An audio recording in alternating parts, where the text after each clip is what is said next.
E agora passo a palavra ao Thiago, que é a última exposição da noite. Em primeiro lugar, agradecer. O colega Dr. Marcelo aqui falou da habilidade de ser o último, mas ainda tenho a minha habilidade aqui de finalizar aqui. Eu acho que... Aí tem. Eu acho que aqui a intenção é ser bem breve aqui, acho que para fechar, trazer bem por cima aqui um pouco a experiência do Itaú aqui nessa linha de tecnologia, de para onde estamos caminhando como contencioso, ou seja, quais são as inovações que estão por aí, né? E as inovações, quando a gente diz aqui, elas estão basicamente aqui voltadas ao departamento jurídico, à empresa e também às tecnologias. Eu quero achar só aqui.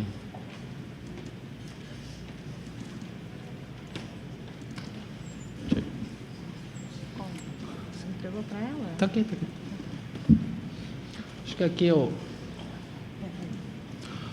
Acho que aqui a palestra da doutora Juliana, ela fica bastante alinhada quando a gente diz a respeito das empresas, né? Acho que o mundo mudou. Eu acho que ao longo dos últimos anos e nem das últimas décadas o mundo vem se transformando bastante. As pessoas, os consumidores, os clientes, todos estão mais conectados, todos têm opinião, todos querem avaliar tudo. E acho que as empresas elas têm cada vez mais se adequado a isso. A gente pegar aqui basicamente uma comparação simples aqui é que uma criança na África hoje com smartphone tem mais informação do que o presidente dos Estados Unidos tinha 15 anos atrás, ou seja, a sociedade mudou.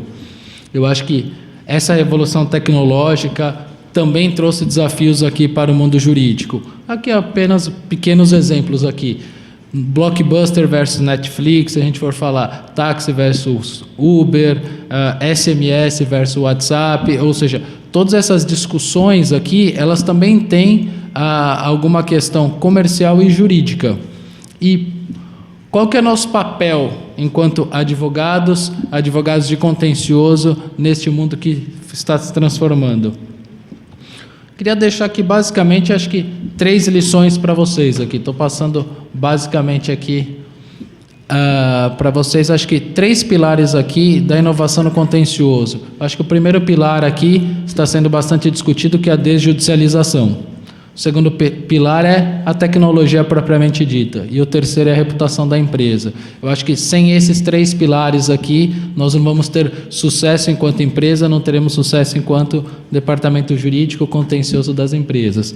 Quando a gente diz de desjudicialização aqui, basicamente o Itaú, há praticamente 10 anos aqui, tomou uma decisão de não discutir mais no judiciário quando ele não tiver razão ou quando ele não tiver prova que ele tem razão.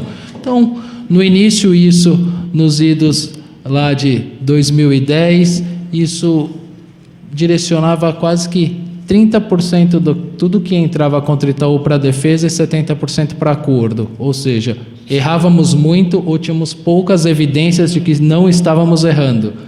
Hoje, essa conta já se inverteu, 10 anos depois. Estamos mandando praticamente 80% de tudo que entra para a defesa, porque nós temos prova que acertamos, e 20% ainda dentro do erro nós mandamos para acordo. Acho que essa foi uma decisão ao longo do tempo acertada, porque nos dá credibilidade de litigar somente quando temos razão ou temos evidência da razão aqui. Mas isso não bastava.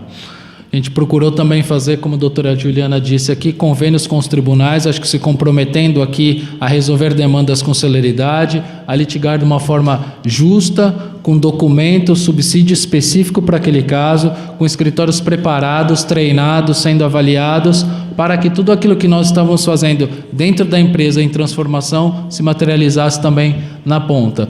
Então, ao longo aqui desses anos, fizemos convênios tribunais de justiça, com PROCONs, Defensoria, Senacom, Ministérios da Justiça, Segurança. Estamos começando aqui cada vez mais a entrar de cabeça no consumidor.gov. Eu acho que do ponto de vista de plataforma de solução de conflitos, agora mais do que nunca, o consumidor.gov, por meio da parceria entre CNJ, FEBRABAN, Senacom, veio para ficar. A partir de agosto vai ter uma integração entre o consumidor.gov e o PJE, ou seja, toda a demanda, a recomendação que virá da Senacom e do Ministério da Justiça é que primeiro passe por uma tentativa administrativa de solução, as empresas ali se comprometendo com prazo, com alçada e com forma de resolver. Então, isso é uma iniciativa para você tirar as demandas corriqueiras ou pequenas demandas do crivo do Poder Judiciário e entregar ali com um selo de qualidade do CNJ, que representa aqui o Judiciário, da Senacom e também de entidades reguladoras, de que haverá solução aqui. Acho que essa iniciativa ela é extremamente relevante aqui. Acho que para as empresas elas terão a oportunidade de resolver a questão. Muitas vezes nós somos surpreendidos com algum problema no primeiro contato, sendo o próprio citação de uma ação judicial, e muitas vezes a solução poderia ter sido adotada previamente. Então, aqui eu acho que, com uma política de governo, isso também vem nos ajudar. Por que eu tenho falado de política de governo? Nossa sociedade ainda, por mais que ela ainda esteja em evolução, ela tem ainda muita falta de credibilidade com relação às empresas. E aqui acho que tem a meia-culpa das empresas, que sempre litigaram, querendo dizer que sempre tinham razão. Então, muitas vezes, se eu tenho um ambiente aqui imparcial, ou seja, é muito mais fácil das pessoas acreditarem que aquilo terá solução. Hoje eu tenho, dentro do Itaú, ouvidoria, canais de atendimento, convênios, com todas essas questões, a gente resolve boa parte dos problemas, mas ainda há pessoas que não procuram a empresa para resolver. Então, aqui eu acho que é uma forma de uma plataforma, acho que imparcial, acho que com selos aqui que garantem essa imparcialidade das pessoas procurarem para resolver, e as empresas terem a oportunidade de resolver no primeiro contato aqui. E, obviamente, aqui existe um esforço muito grande, inclusive do Ministério da Justiça e do CNJ, de colocar isso como a primeira porta de contato aqui. E se as pessoas não procurarem isso, até isso sopesar na hora do ajuizamento de um processo judicial. Há também ainda algumas iniciativas embrionárias de se desviar o processo quando entra para essa plataforma para ter uma solução. Passando aqui alguns números, acho que a gente sempre gosta de mostrar esses números aqui, de 2012 até final de 2018 aqui, a queda na quantidade de ações em estoque que o Itaú fez, ou seja, a gente praticamente zerou esse estoque de ações, mas ainda há entradas de ações aqui. Por mais que essas entradas venham caindo aqui na casa de 20%, 30% ao ano, ainda existe uma demanda muito grande, que eu acho que a gente tem uma responsabilidade de resolver pela via do pré-processual ou de alguma forma administrativa. Quando a gente diz de tecnologia, acho que só para exemplificar, cada vez mais os canais digitais das empresas elas são mais acionados do que os presenciais, e a demanda dos clientes é pela via digital. Como é que isso interfere no nosso mundo jurídico dentro da empresa? Acho que primeiro a gente tem um papel ali de orientar e dar toda a diretriz jurídica para os produtos, os negócios, as divulgações do que pode, o que não pode, o que tem risco, o que não tem risco, mas sem travar o desenvolvimento tecnológico. Há muitas questões ainda que não estão reguladas e que a gente não tem, por exemplo, uma jurisprudência, mas que a gente tem que trabalhar olhando para aquilo que é bom para o nosso cliente e aquilo que está dentro do ordenamento jurídico. E uma vez posto isso, dentro do contencioso, a gente também começa a colocar um pouco de tecnologia naquelas questões mais repetidas. Por exemplo, antes existia um sem número de pessoas cadastrando processos no nosso sistema, colocando o nome da parte, CNPJ, qual órgão legal, etc. Esse tipo de questão hoje já pode ser resolvida via inteligência artificial, ficando as pessoas fazendo controle de qualidade. Sempre precisa ter controle de qualidade nisso que faz. Então, toda a parte operacional, quando a gente diz protocolo, cadastro, acho que distribuição para prestadores de serviço, tudo isso já pode ser feito via inteligência artificial. Então, isso está presente, acho que na nossa esteira jurídica. A gente também tem alguns desafios aqui, enquanto a gente olha com relação à atuação judiciária. Isso a tecnologia não vai suprir. Ou seja, a gente existe uma equipe dentro do Itaú que faz um relacionamento com o judiciário para ouvir os juízes, para expor as nossas teses jurídicas, melhorar a qualidade de audiência, e isso a gente sempre coloca. Não vai ter a tecnologia que fará. Então, a gente precisa também olhar como a gente começa a levar essas novas tecnologias também para conhecimento dos juízes. Por exemplo, existe... recentemente o Itaú divulgou que estava isentando a taxa das maquininhas de cartão para os lojistas. Isso causou um boom aí no mercado dos concorrentes. O que a gente... Basicamente não tinha nenhuma pegadinha. O banco, olhando para as necessidades dos clientes e olhando para a concorrência, olhando para o que está acontecendo no mundo, resolveu fazer isso.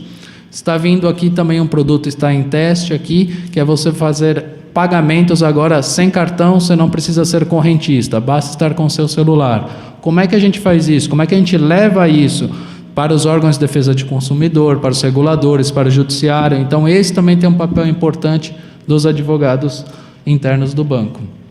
E por último, e não menos importante, eu acho que é a questão da reputação. Isso aqui a doutora Juliana colocou bastante, mas cada vez mais as empresas, o Itaú está preocupado com a tua reputação.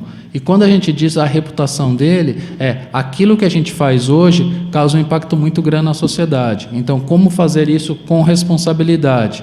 E por outro lado, tem uma questão que a tecnologia não vai resolver ainda, que é a questão do como é que você pega num sem número de processos e destaca aquilo que é diferente. Então, a gente tem colocado hoje dentro da nossa esteira jurídica uma análise para ver, este caso é diferente, este caso tem alguma violação a direito fundamental, isso aqui está atacando alguma questão que é diferente de todos os demais, como é que a gente separa esse tratamento? Vou trazer um exemplo aqui, inclusive do Rio de Janeiro. Tínhamos ali um processo onde uma pessoa surda-muda queria fazer o cancelamento de um produto. Foi até a agência para fazer o cancelamento do produto. O gerente da agência disse, ligue na central de atendimento. Ela foi para casa, obviamente pediu o auxílio da mãe para fazer esse cancelamento. Liga na central de atendimento. Aí falam, você não pode ser atendido, eu preciso do titular. Titular, como eu já disse, surdo-mudo. Neste atendimento, eu acho que houve um constrangimento muito grande desta cliente, onde fizeram ela balbuciar questões, ou seja, emitir sons para confirmar a necessidade de cancelamento ou não. Entraram com uma ação, pedido de danos morais aqui. Primeiro ponto, acho que é importante aqui, tem falha desde o princípio aqui, mas chegou um processo judicial. O que nós fazemos aqui? Eu acho que, primeiro, com a ajuda da tecnologia, a gente consegue achar este processo no meio de outros processos. Uma vez feito isso, não basta fazer ou uma defesa ou um acordo. Não basta mais só aquele modelo que eu falei no começo de errei, vou para acordo, não errei, vou para defesa. Preciso de algo mais aqui. Eu tenho um cliente que sofreu. Então, além de se decidir defesa ou acordo, eu tenho um contato prévio desse cliente, acolhendo esse cliente. Dizendo primeiro assim, desculpa. Eu acho que esse é um papel importante. É quase que eu estou dizendo assim, o que a tecnologia não fará. É como é que eu dou um abraço nesse cliente? Vai dizer assim, me desculpa, não é o nosso padrão e nós erramos aqui. Independentemente de tese jurídica. Conclusão deste caso, foi feita uma audiência de conciliação, nós levamos um advogado que falava Libras, e a audiência foi feita em Libras. Foi feito um acordo com a cliente saiu feliz da vida, sentiu extremamente respeitada com alguém no mesmo linguagem que ela lá. Isso aqui até foi uma mídia positiva, mas menos do que a mídia é como é que a gente deixa de olhar o processo, deixa de olhar o fluxo e olha para o cliente. Outro exemplo para concluir, para entender o que nós temos feito aqui. Curitiba, uma cliente porta giratória, muçulmana, vestida como muçulmana, burca. Não deixaram ela entrar na porta giratória. Por quê? Existe uma lei estadual do Paraná que diz, você não pode entrar no banco com a cabeça coberta. Capacete, boné, véu, qualquer elemento, existe uma lei. Então a pessoa entrou com uma ação de danos morais. Conclusão, aqui é interessante, isso virou um case, porque não tem certo ou errado. Faço um acordo, pago, não pago, mas espera aí, e se fosse alguém mal intencionado entrando na agência, então dá um monte de questão. O que nós fizemos aqui? A primeira coisa é entrar em contato com esta cliente, que a gente fala assim, o acolhimento da cliente. Em primeiro lugar, dizer assim, olha, Por que você não pode entrar na agência? Porque existe uma lei, porque existe um interesse maior de segurança, infelizmente tem as pessoas mal intencionadas, assim, assado. Explicamos. Conclusão, não é a tua religião, não é a tua origem, não é a tua vestimenta. Nós respeitamos. Mas a gente tem um outro lado aqui, um outro valor também coletivo que existe. Mas pelo menos teve essa explicação. Não foi com você. Então, acho que esta terceiro pilar que eu tenho colocado, ele vai ser extremamente importante para o contencioso do futuro. Ou seja, não vai bastar só a desjudicialização, não vai bastar só a tecnologia. Nós vamos ter cada vez mais colocar o cliente no centro e saber separar aquelas situações onde, além de você tratar o processo jurídico, como é que você trata as situações diferentes de uma forma diferente. E aqui, eu não estou dizendo que todos os casos diferentes nós vamos fazer acordo, vamos pagar, vamos indenizar, mas uma coisa nós nos comprometemos, assim, a falar com a pessoa, fazer esse acolhimento e dizer, não é nada pessoal com você, com os teus valores, nós respeitamos os valores, existe algo maior aqui, mas normalmente nesse tipo de caso, não só existe este tratamento, como a gente usa de insumo para dentro de casa. O exemplo da surda-muda foram alterar todos os processos de atendimento de pessoas com deficiência auditiva, e isso já mexe também em deficiência visual. Então, assim, como é que você transforma o banco a partir dessas situações?